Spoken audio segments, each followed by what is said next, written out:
On this 2015 to 2025 F150 with the 2.7 EcoBoost, P0017 may indicate that the PCM sees the camshaft and crankshaft relationship out of sync in the variable cam timing system. In plain language, the cam and crank are not lining up the way the PCM expects. The truck may have a check engine light, it may run rough, it can have idle complaints, or it may show drivability changes when cam timing control is not responding correctly. The broad areas in play can include oil pressure or oil contamination, base cam timing, VCT alignment, the VCT phaser, the VCT solenoid, and possible sensor-related faults. The key is not to jump straight to parts. Work the path in order and let the PIDs tell you whether this is timing, oil control, solenoid action, or a phaser response issue. Start with the basic system checks. If other codes are present, check what they mean first. For this path, any camshaft position sensor-related code gets diagnosed before continuing with P0017. If no CMP sensor-related code is present, and P0017 is the code you are working, move into the VCT timing and response checks.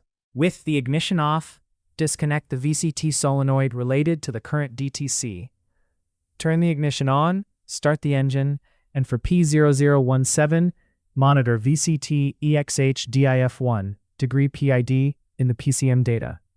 You are looking for the VCT difference value to stay close to 0. If it does stay close to 0, continue to the VCT operation check. If it does not, check for a base engine timing concern. If base engine timing checks good, continue with the next VCT test instead of guessing it apart. Next, reconnect any VCT solenoid connectors that were disconnected. Start the engine and monitor VCT XH-ACT1 degrees PID and VCT XH-DIF1 degrees PID. Drive the truck while exercising the throttle so the VCT system has a chance to move. Some vehicles need more RPM and load before the VCT system actuates. During quick cam movement, the difference value may briefly move away from 0, but it should come back close to 0. If actual cam movement is present and the difference value stays close to 0, the concern is not showing up right now. Operating the VCT system may have cleared an oil flow restriction, so clear the PCM DTCs and repeat the self-test. If the test does not show proper movement and control, use the rough idle split. If the engine runs rough at idle and KOER or continuous memory DTCs are present, go to the debris clearing step. For all other cases, go to the functional solenoid command test.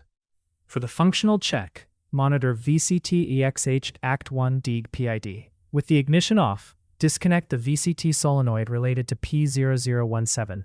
Then start the engine and record the PID value at idle. For the 2.7 EcoBoost test setup, use a 5-amp fused jumper wire at the component side VCT solenoid connector. The connector pin pairs listed for this engine are C1542 pin 1, C1542 pin 2, C1369 pin 1, C1369 pin 2, C1370 pin 1, C1370 pin 2, and C1625 pin 1, C1625 pin 2. After applying the fused jumper, record the PID value at idle again. If VCT movement is 20 degrees or more, the concern is not present at this time. Again, it may have been an oil flow restriction that was removed by operating the VCT system, so clear the PCM DTCs and repeat the self-test. If movement is not 20 degrees or more, continue to the debris clearing step. Now try to clear possible debris at the suspect VCT solenoid. Keep monitoring VCT EXH-ACT1 DIG PID. Start the engine and record the idle value. Using the same 5-amp fused jumper setup for the correct component side solenoid connector, quickly connect and disconnect the jumper wire to the negative battery terminal at least 20 times within 20 seconds. Then connect the jumper wire to the negative battery terminal and leave it connected, and record the idle PID value again. If VCT movement is 20 degrees or more, the concern is not present at this time. Clear the PCM DTCs and repeat the self-test. If it still does not move 20 degrees or more, go after base engine oil pressure next. With the ignition off, reconnect the VCT solenoid related to the current DTC. Check base engine oil pressure using the engine oil pressure test process. If any oil pressure concern is found, repair it as necessary, clear the PCM DTCs, and repeat the self-test. If base oil pressure checks out with no concern, continue to the solenoid functionality check. For the final check in this path, turn the ignition off. Disconnect the VCT solenoid related to the DTC and remove that solenoid. Use the 5-amp fuse jumper wire on the component side connector pins for the solenoid being tested. While holding the solenoid, quickly connect and disconnect the jumper wire to the negative battery terminal. You should be able to feel the VCT solenoid plunger vibrate when the jumper is connected. Repeat as needed to verify solenoid operation. If the plunger activates, install a new VCT phaser as necessary. Then clear the PCM DTCs and repeat the self-test. If the plunger does not activate, install a new variable camshaft timing solenoid. Then clear the PCM DTCs and repeat the self-test. Keep verification separate from testing. Anytime this path has you clear the PCM DTCs, repeat the self-test and confirm P0017 stays gone.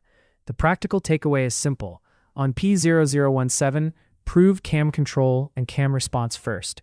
Check base timing and oil pressure when the path tells you to, and only replace the phaser or solenoid after the solenoid activation test supports it.